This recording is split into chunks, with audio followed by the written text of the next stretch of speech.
Hi, I'm Maria Starling, L&D Community Lead at iSpring. Let me ask you a question. Have you ever been asked by IT, compliance, or security where your LMS is hosted? A lot of learning teams don't think about this question until it becomes a big issue, and that's what I'm seeing more and more these days. Why? Lots of reasons. Data regulations are stricter, security incidents are more visible, and internal systems are under greater scrutiny. And for many organizations, especially in regulated industries, training platforms are now part of the company's risk landscape. Think about it. There's so much company data to control and protect, like employee records and internal documents that are part of training protocols and performance procedures. You name it. So it's no wonder that the question of where your LMS lives comes up so much. It's about accountability, access to sensitive training data, and what happens when something goes wrong. And this brings us to the topic of today's video, when and why you might need an on-premise LMS, also known as a self-hosted LMS, and how to choose the right one. We'll break down what a self-hosted LMS is, how it compares to cloud-based systems, what trade-off comes with it, and what deployment looks like with iSpring LMS. Okay, let's start with the basics. An on-premise LMS is a learning management system that runs on your organization's own infrastructure, not on vendor servers. This infrastructure might be your physical servers, a private data center, or a private cloud environment that's fully managed by your IT team. The exact setup can vary, but the core idea stays the same. The LMS lives inside your environment, entirely under your control. This means your organization decides where training data is stored, how access is managed, how the system connects to internal tools, and how it operates in restricted or regulated environments. In a cloud LMS, the vendor handles hosting and a large part of the infrastructure layer, and in a self-hosted LMS, the responsibility shifts to your side, usually shared between IT, security, and L&D. And that's the word to keep in mind through this entire conversation: control. That's really what an on-premise LMS is about. At iSpring, we've worked with over 100 organizations using an on-premise LMS setup, and the pattern is fairly consistent. These teams are choosing it because their operational reality requires tighter oversight of systems, access, and data. Okay, now let's examine the differences between the cloud and the hosted environment. On paper, both models can offer the same core learning functionality. You can assign courses, track completion, manage users, and run reports. But in day-to-day operations, the experience is quite different. It starts right from the LMS deployment. A cloud LMS is optimized for speed. You sign up, configure the basics, upload users, and start training. With the cloud versions of iSpring LMS, for example, many teams launch in less than a day. For companies that need a quick start, that's a major advantage. A self-hosted LMS requires quite a bit of planning upfront. You need to review the infrastructure, define access policies, think through backups, involve security, and align with IT. All this can look like extra bureaucracy, but in reality, those questions exist either way. The difference is just when you deal with them. With a cloud-based LMS, some of those questions show up later, often when the system is already live and people are under pressure. With an on-premise LMS, they are addressed early, before the LMS becomes part of a larger compliance or security issue. The next factor is updates. In cloud platforms, updates are usually automatic. New features appear, interfaces change, and improvements roll out continuously. That's convenient for many teams, but if you work in a process-heavy or regulated environment, automatic change can become a headache. A similarly small interface update can break internal documentation, make SOP screenshots outdated, or trigger the need for revalidation. With a self-hosted LMS, updates are controlled. Your team decides when to apply them, when to test them, and when to move them into production. For example, one manufacturing company we worked with runs mandatory safety training tied to certification deadlines. Before any LMS update, they first deploy it in a test environment and verify that safety simulations still load correctly, completion reports still export properly, and shop floor access rules still behave as expected. Then they roll out the update safely, usually during a weekend maintenance window. User access is another area where the difference becomes obvious. Cloud LMSs typically offer standard roles and integrations, and that covers the vast majority of use cases. But some organizations need the training access mirrors their internal permissions logic exactly. In self-hosted environments, LMS access can follow the same identity providers, network restrictions, and role-based rules as other internal system. So if, for example, an employee loses access to a certain operational system because their role changed, their access to specific training can be removed automatically as well. This is a big advantage for organizations where your training is tied directly to job functions, certifications, or legal accountability. Finally, we have integrations.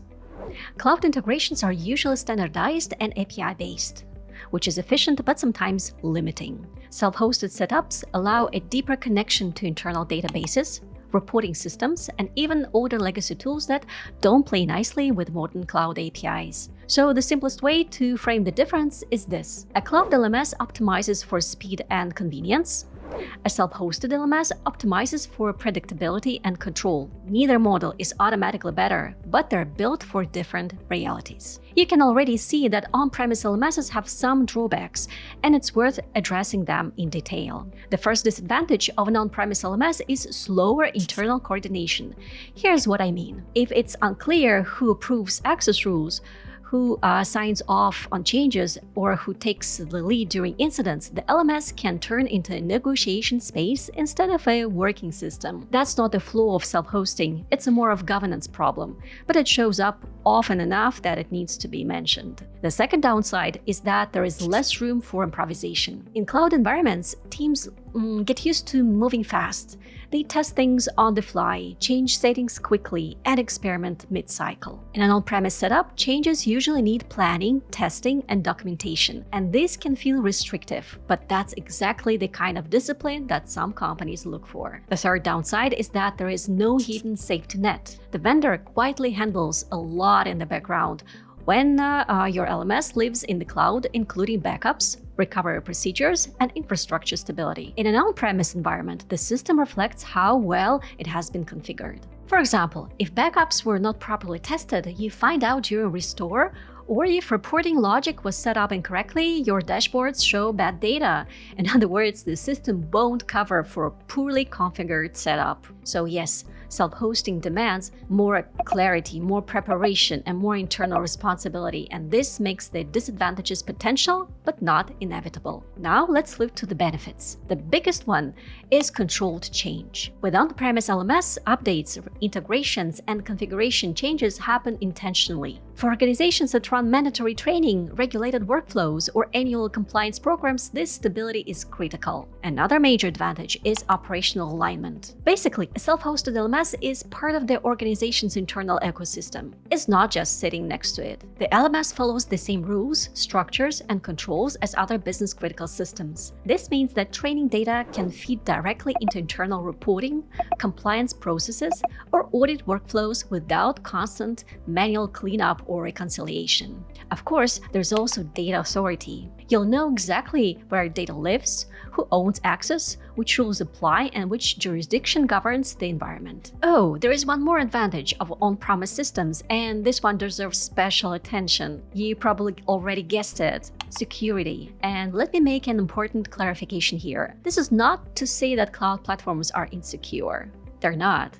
Large cloud providers invest heavily in security, often at a very high level, but with an on-premise LMS, training data stays inside your environment. So there are fewer external variables, fewer third-party dependencies, and clearer accountability. In other words, you're not relying on shared defaults or vendor-controlled infrastructure to the same extent. Your security team can adjust the LMS to internal firewall policies, monitoring rules, intrusion detection systems, access restrictions, and incident response procedures. Besides, you're better prepared for incidents. If something goes wrong in a self-hosted environment, internal teams can act immediately. They can isolate servers, restrict network access, restore from internal backups, or roll back changes based on their own procedures. All of this gives you the ability to define, enforce, and respond according to your own standards. And that's why security is often the deciding factor in self-hosted LMS projects. Speaking of decisions, how do you determine that you need a self-hosted LMS? The most general answer I can give is this: Usually, you need one if your organization's training process is tied to more than learning outcomes. Okay, let me put it another way. You might need one if your organization experiences specific risks that go far beyond operational inconvenience. For example, when your training systems support compliance, safety, legal accountability, and sometimes even human lives. Here are some scenarios. In finance, training records can serve as a legal evidence. Compliance completions, certifications, and access logs may need to stand up to audits, investigations, or disputes. In education, especially when minors are involved, privacy obligations are much stricter, and the system might handle highly sensitive personal data. In manufacturing, power, and energy sectors, training is often connected to safety-critical roles. If records are incomplete, altered, or unavailable, the consequences can go far beyond inconvenience. In defense and military environments, the stakes can be even higher. Training systems may include operational knowledge, readiness data, or sensitive access patterns that simply cannot be hosted on third-party infrastructure. And in high-tech or IP-heavy companies, training content itself may contain proprietary processes, internal methods, or early-stage information that needs strong protection. Across all these examples, the pattern is the same, and this is the clearest answer to the question of who actually needs an on-premise LMS. Organizations typically need a self-hosted LMS because of one or more of these conditions. Training records are used as legal or regulatory evidence. Training data contains financial, personal, or safety-critical information. Data must stay within specific geographic or jurisdictional boundaries. Training processes are part of formal audits or certifications, or the organization cannot rely on third-party infrastructure during incidents. So if you find yourself meeting these conditions, it's time to seriously consider an on-premise LMS. And the next logical question is, what deploying an on-premise iSpring LMS looks like? The good news is that with iSpring, the process is structured and predictable. iSpring LMS is available in both cloud and fully self-hosted versions, and our team has extensive experience in rolling out the self-hosted setup. Here's our deployment roadmap. Let's walk through it step by step. It starts with a technical requirements review. At this stage, we align the LMS requirements with your existing infrastructure, including servers, operating systems, databases, security policies, and access rules. This usually begins with a discussion with your IT and security teams so that expectations are realistic on both sides. Then comes infrastructure preparation. Your team prepares the servers,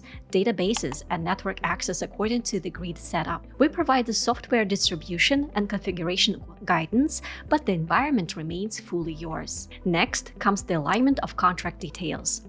The step usually involves legal and procurement teams to finalize contract terms. Here, the IT security team or system administrators become involved to grant secure, time-limited remote access to iSpring engineers. The focus here is on controlled access, meaning enabling installation without opening unnecessary doors. And this involves giving our IT team temporary, limited remote access only to the specific servers required for installation, restricting permissions to installation tasks only, and removing the access once the work is complete. After that, we progress to installation. At this point, you'll typically involve system administrators to oversee installation on internal servers, and will provide iSpring software engineers to perform the installation and configuration of the LMS. Installation itself usually takes about 1 business day. Once installation is complete, the system goes through testing and validation, which also takes about a day. This stage works best when multiple perspectives are involved, including iSpring QA engineers to validate functionality and security in your environment, IT teams to confirm system stability and performance, and L&D representatives to verify that courses, reports, and workflows behave as expected. Once we are 100% certain that your setup is working smoothly, we can move on to the final stage, transfer and launch. Here, responsibility gradually shifts fully to your side, involving L&D teams, IT operations, and security teams. From this point on, you control the system entirely, including data, content, and operational decisions. In a standard case, the whole on-premise deployment takes about a week of active work, assuming that the infrastructure is ready. Now, if you've been watching all this and thinking that you're still not sure whether it applies to your company, that's completely normal. After all, the decision is never just about the LMS itself. It depends on your infrastructure, regulatory environment, internal processes, and the actual risks that your organization deals with. That's why the next step shouldn't be guessing or doing extra research on your own. If you would like to explore whether an on-premise LMS makes sense for your organization, book a free one-on-one demo with an iSpring LMS specialist. This is not a generic product tour. You'll get a focused conversation about your setup, your constraints, and your security requirements. We'll look at your actual context and discuss honestly whether a self-hosted LMS is the right fit. And if cloud is the better option, we'll tell you about that too. You'll find the demo link in the description, along with other useful links to more information about iSpring LMS. So let's wrap this up. An on-premise LMS is not the default choice for every organization, and it shouldn't be. Cloud platforms are faster to launch, easier to manage, and often the right answer. But when security, auditability, data control, and operational predictability become central requirements, the equation changes and self-hosting becomes a huge advantage. Thanks for watching. If this topic is relevant to your team, check out the link in the description and talk to an iSpring specialist. And for more videos on LMS strategy, training operations, and e-learning tools, subscribe to the channel. See you soon.